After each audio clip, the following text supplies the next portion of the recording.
Hello everybody, welcome to my channel. If you've seen my videos before, welcome back. If it's your first time, welcome.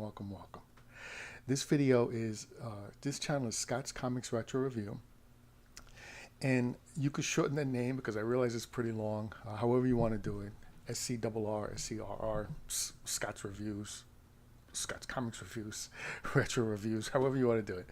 In either case, this channel is dedicated to those who are looking to get into reading comic books, but you don't know where to start, or you're into reading comic books and you haven't read the books that I'm currently reviewing. It's a good jumping on point for you.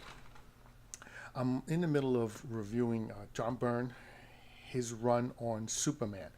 Now, I got the title of this video as John Byrne and Friends, and it's not really fair to say it's John Byrne's run because you have other people involved in the making of this entire run.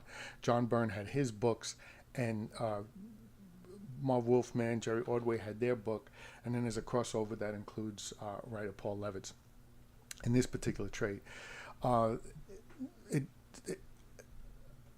Anyway, I'm going to call it John Byrne and Friends, even though some people who know some of the back office things know that they're not friends. At the time this was made, they were business associates. So I'm going to leave it at that and just move on, okay? And what I was doing was I was going over like the history of Superman, because the history of Superman is basically the history of comics, and everyone owes their dues to it, you know. And last video I was showing you Superman #1, and I got a little flabbergasted because I didn't realize what they did in the Superman Chronicles. They do everything in chronological order.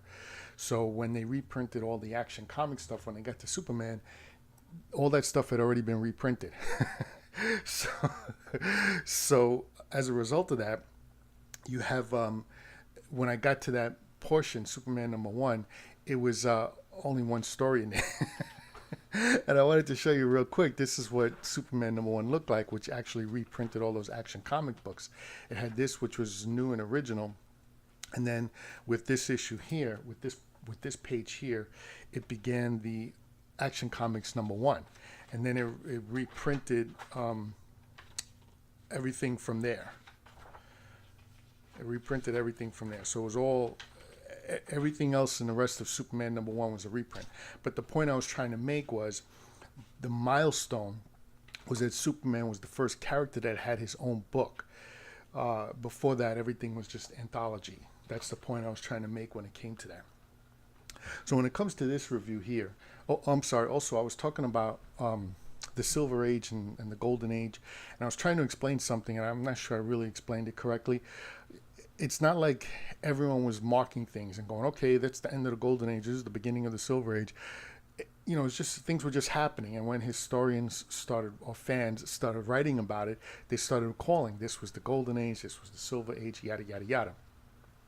And in the case of the Silver Age, it began, most people agree that it began with Flash showing up in Showcase Comics #4. And Mort Weisinger, who was the editor of Superman, he began long before that. So when you say Superman in the Silver Age, his Silver Age began before the Silver Age is commonly referred to as beginning. I know it's a little confusing, but if you think of Mort Weisinger from the beginning of when he became editor, that's Superman's Silver Age. Anyway, let me get into this. I was talking about the Crisis on Infinite Earths, and I'm going to do a video on that, written by Marv Wolfman, drawn by the great George Perez. And what happened was that when John Byrne came to DC, it was right around the time of Crisis, shortly after that, I believe, or while it was going on. And one of the things he said was he had a list of unreasonable demands. One of his unreasonable demands was that there would be no more Superboy. And, you know, DC said, yes, okay, no problem. And there was like a meeting going on, and John Byrne was sitting next to Paul Levitz. And Paul Levitz was the writer of the Legion of Superheroes, but he was also a managing editor at DC Comics. He wasn't the top guy, He was up there though. He still had executive editor Dick Giordano above him, and publisher Jeanette Kahn above him as well. And those two had people above them in Warner Brothers. In either case, he was sitting next to Paul. And this, by the way, is the story as I heard it through John Byrne's words. I didn't hear this through Paul Levitt's side. So I'm not really sure if his memory would recollect with John Byrne's memory. Sometimes memories of events don't actually exactly match up. Some of the details are usually different. But in either case, John leaned over to Paul and said, "This is going to affect you." And Paul said, "How so?" Now, it's not that Paul's an ignorant guy. He probably just didn't understand what angle John was coming from. But John said to him that with no Superboy, you have no legion of superheroes, because the history before Crisis was that the Legion of Superheroes were inspired by Superboy, which is Superman when he was a boy. So if there's no longer any Superboy, how does the Legion get inspired? And according to John Byrne, and I recommend you go to his website, Byrne Robotics, and there's all kinds of questions in there you can ask him about. He's happy to answer them. He just doesn't want stuff taken outside of his website. I kind of get that because people can corrupt things, but that's neither here nor there. I would recommend going to his site and reading up there if you're interested in a lot of this stuff. In either case, he said to Paul that this is going to affect you, and Paul said, "How so?" And he says, "No Legion." So Paul's response, according to Mr. Byrne, was that, "Don't worry, we have this all worked out." Well, it turns out that John's going along doing his thing, and he gets a phone call from the editor saying, "We got to fix this." And John's like, "Fix what?" And he goes, "We got to fix this whole Superboy Legion thing." And I don't know why they didn't give him extra time, but they didn't. He had to kind of drop what he was doing and work on it. And with the limited amount of time, and I don't know how much input Paul had, this is what John came up with. Now, it starts off in, I wanted to show you quickly, he was doing his thing, and all of a sudden he had to jump into this story. And it didn't affect Adventures of Superman. They didn't, but he was doing his thing, and then he had to jump into this story.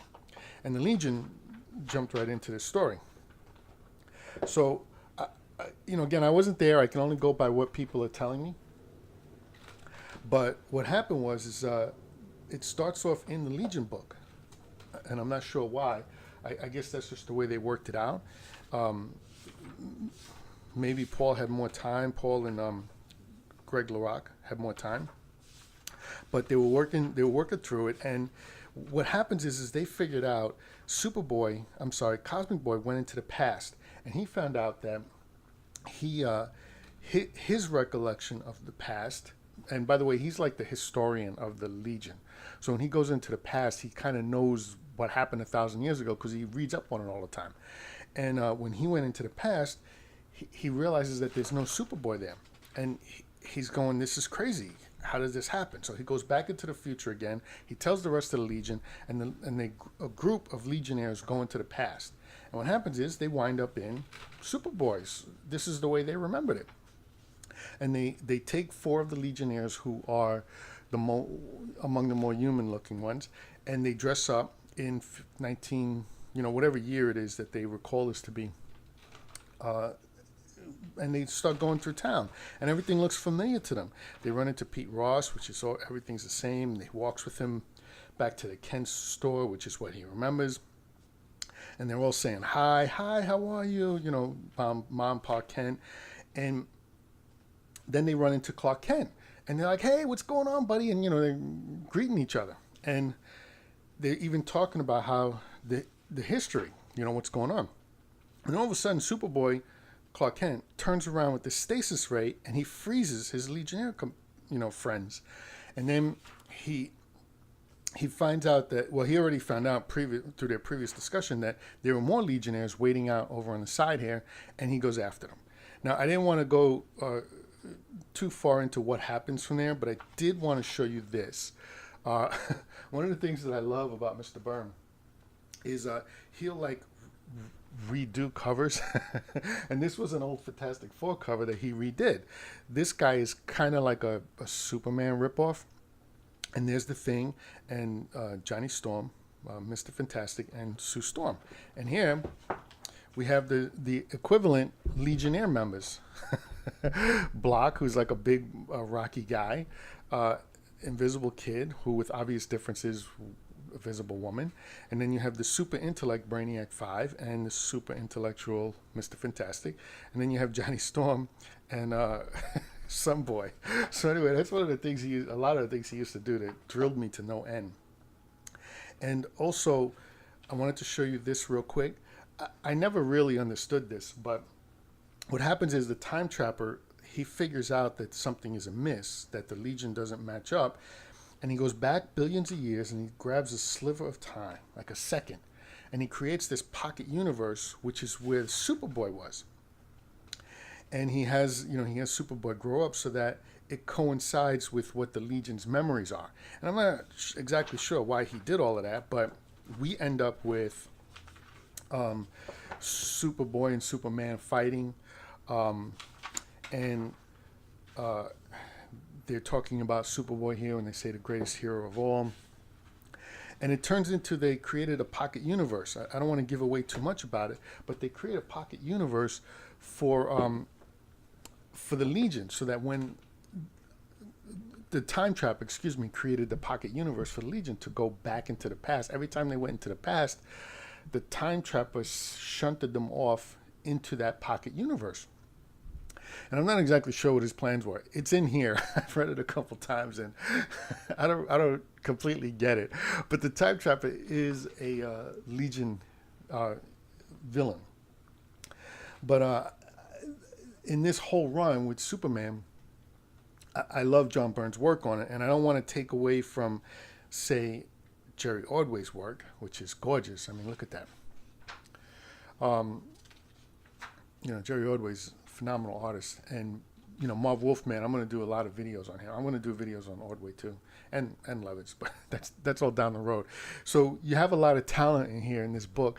The book is great, and I do recommend that you pick it up and read it, even though there's this Pocket Universe thing. But I am going to come back to Pocket Universe in a later review on Superman's run.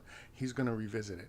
Anyway, this is Scott's Retro Review, Scott's Comics Retro Review, SCRR. Please like, subscribe, share, and comment down below. I'd love to hear what you have to say about this. Thank you very much.